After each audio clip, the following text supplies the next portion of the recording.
Vladimir Zelenskyy isn't quite who he's portrayed to be. Even if you believe that he is a righteous servant of democracy, one thing is without a doubt: he is an actor, in more ways than one. But he's not an actor who simply became president. He had backing. What virtually no American knows about Zelenskyy is that he appears to be backed by shadowy billionaires accountable to no one other than their own business interests. Zelenskyy's image isn't something that just happened. It appears to be carefully coordinated and orchestrated. Zelenskyy as a leader is being portrayed by the dominant mainstream media as a noble, saint, selfless, brave, chic even. A hero to woke actors and warmongering politicians alike, Zelenskyy is the world's biggest celebrity, and he's being billed as something more. He is the new George Washington, the new Winston Churchill. So what's the truth? I'm Ben Swann, and this is Zelenskyy Unmasked.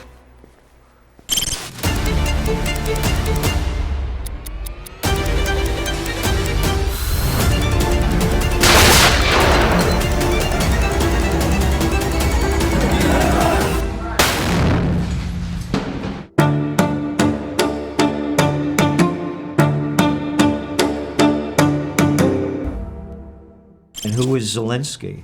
I mean, this is a guy that used to play the piano with his penis when he was a comedian playing the president of Ukraine. The history of Zelenskyy is interesting, and it's exactly what you would expect for a person who is acting as the president of a country right now. He was in a TV show, The Servant of the People, and he was a comedian. And in that TV show, he was a teacher who became president. And he wanted the country to join NATO and join the EU and all of the things that, he's acting as now. So then his financial backers then started a party, and they called that party the Servant of the People Party. And they ran him as president with exactly the same platform that he had in the television show. Vladimir Zelenskyy didn't just become president of Ukraine. Not surprisingly, he had help. What mainstream media won't tell you is where that help came from. A name you've probably never heard. Igor Kolomoisky is one of Ukraine's leading oligarchs, and he's the owner of the 1+1 Media Group, one of Ukraine's largest media conglomerates. Kolomoisky's network aired Zelenskyy's hit TV show, Servant of the People, the one that made him a star. Kolomoisky also has been accused of being one of the most notorious gangsters in Ukrainian history. He's accused of embezzling billions of dollars and of hiring people to kill his rivals. That aside, Ukraine's worst kept secret is that Kolomoisky was pulling the strings of Zelenskyy's presidential campaign. And even though he's Jewish, U.S. government officials claim that Kolomoisky was the brainchild and bankroller of Ukraine's neo-Nazi Azov battalion. Soon after Zelenskyy's Servant of the People Party was launched, Kolomoisky got the attention of the FBI. The U.S. Justice Department claims that his Privat bank ran a Ponzi scheme which stole billions from investors and hid $70 million of it in the United States. It was Kolomoisky's money and the enormous power he wielded which was needed to complete Zelenskyy's transformation from TV personality to his country's top man. The show was so popular and Ukrainian presidents were so bad that they took him, ran him, and he beat the people, not because he's qualified, but because they were so sick of the old system. Из двух пи***расов выбираем меньше. И так 25 лет подряд. Ты знаешь, что это? They thought this actor could pretend to be president better than presidents were actually being president. So clearly it was a production to create a television show and then eventually turn it into a party. But they knew that the people of Ukraine wanted peace, as most people in most countries want. At least he's promised to end the war. That's what we are hoping for. So he ran as the peace candidate, and he ran arguing that he would push for peace with Russia, peace with the Donbass, etc., and he won. Of course, when he won, unfortunately, he did a complete political reversal, and he went in the direction that his backers wanted. Zelenskyy took office in 2019 amidst the catastrophic collapse of public confidence in Ukraine's government and frustration with that society's endemic corruption. Hope quickly turned to despair, however, once it became clear that under Zelenskyy, nothing had changed. The economy remained in shambles, corruption was still rampant, and the Donbass war still raged on. Zelenskyy had failed to live up to any of his promises. The war comes, and they take this man with 23% popularity who has shut down all democracy, and we turn him into Winston Churchill. And pretty soon, Zelenskyy was everywhere, on the cover of Time, Newsweek, Wired, Vanity Fair. He was even photographed for Vogue. You can't make this stuff up. He and his wife posed for cover photos while he was in the midst of leading a war, supposedly for his country's survival. Really? And he had time for this. Actually, he had time for this and a lot more. The actor turned president also made his way to the US stage by recording messages which were played live at the Grammys and the Golden Globes. He rang the bell at Wall Street virtually, and he visited Congress live and in person. A weird sand statue of him was erected in Estonia, and Congressman Joe Wilson, a Republican from South Carolina, introduced a bill to erect a permanent bust of Zelenskyy at the US Capitol. By the way, you can now purchase a miniature version of this would-be bust on Amazon for $19.99. He was selected to act in this role, and he's doing a fantastic job as an actor. Quite frankly, this is a role of a lifetime, and he's killing it. And it's clear that Zelenskyy got a lot of help in prepping for this role. So basically today, the Ukraine is run by the deep state, the military in Washington, the people who want war to make money from war, in the military-industrial complex in the United States, and Zelenskyy is a puppet within this whole big show.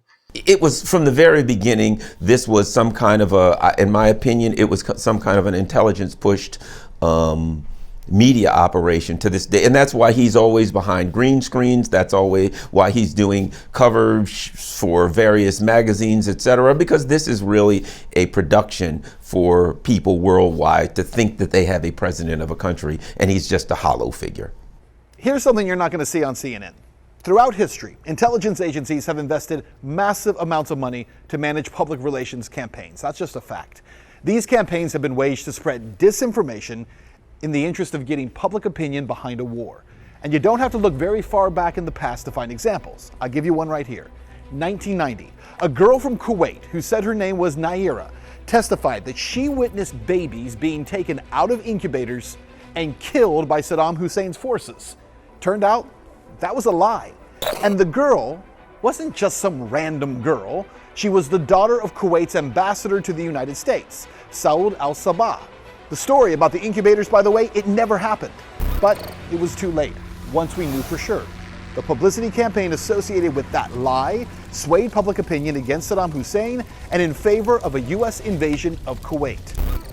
12 years later, U.S. Secretary of State Colin Powell took his turn at lying with an eye towards Iraq. Remember this famous shot of him holding up vials of those biological weapons samples? He testified before the world that the country had weapons of mass destruction. This bold-faced lie prompted the U.S. invasion of Iraq and the deaths of over 1 million Iraqi people. So the question that thinking people must grapple with, could the same thing be happening in the case of Ukraine? It's interesting because for the most part, that production has been successful. He's been pushed as a hero of democracy, and this poor country, this small, democratic, free country has been attacked by a brutal and angry, emotional person, not a country. It's the traditional Marvel Comics hero-villain scenario. He's a hero, he's a good guy, stands for everything good, and he's attacked by the equivalent of Lex Luthor in a Superman movie, which would be the evil Vladimir Putin. And they've been, pretty successful with that in the United States simply because that's the only story that's allowed to get out. The reality of things in Ukraine are much more grim. Under Zelenskyy's watch, the Russian language has come under attack, as has the Orthodox Church. Alternative media outlets have been banned, as have opposition political parties. Zelenskyy's cult-like status in the West is masking the rising tide of authoritarianism in Ukraine. And not just that, it appears that even Zelenskyy is starting to believe his own hype. Now he actually believes he's a man of gravitas, that he is Winston Churchill. Like the original Churchill, Zelenskyy isn't necessarily all about peace either, even though the PR machine that surrounds him tells us that he is. As numerous military analysts have asked, what's the end game here? There's much agreement that long-term, Ukraine doesn't really have much of a chance in this war. So why is there no effort toward peace? 10 years from now, when they write the history of this conflict, he's going to be the most reviled man in the world because he is responsible for the deaths of hundreds of thousands of Ukrainians. Hundreds of thousands of people he swore to protect, he slaughtered. For what? Because he's addicted to weapons-infused, ego-driven narcissism. Ukraine is becoming a nation of widows and orphans. There's 300,000 dead Ukrainians. Douglas McGregor would say 350,000. All right, I'll go on the conservative side there, and 30,000 Russians. I don't know, they say the figure's 10 to 1, whatever it is. Let's say 400,000, 500,000 altogether, whatever it is. It all could have been avoided. This all, and you know what? Nobody in D.C. that's connected, whether it be Raytheon, Victoria Nuland, Joe Biden, Lloyd Austin, they don't give a rat's ass about any of those Ukrainian deaths at all. Zelenskyy is part of a pattern right now throughout the U.S. empire where you put an actor in place who appears to be making decisions, but he's not. So he's just another one of many. And they bring him out and he does what he's told. If Zelenskyy just does what he's told, that would mean he's a hollow leader. It also means somebody else is pulling the strings. Who is it that appears to be telling Zelenskyy what to do, what to think, what to say? Who is really running Ukraine? We'll investigate as we continue to unmask Zelenskyy.